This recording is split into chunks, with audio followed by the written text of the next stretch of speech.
What is up, guys? Julien here, the French winemaking guy who makes wine videos here on YouTube. Yes, wine videos. And we are looking at how to pronounce the name of one of the most famous of all chateaux, of all wineries in the Bordeaux wine region of France. We are on the left bank in the Médoc.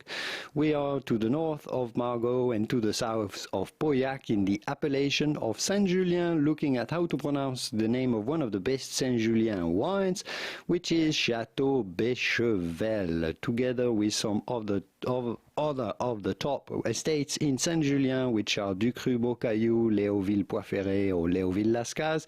Château Beychevelle, Château Beychevelle with the typical French pronunciation, but it'd be okay to say Château Beychevelle, Château Beychevelle. Typical French pronunciation again, Château Beychevelle, Château Beychevelle, classified in the famous 1855 classification of the wines from Médoc.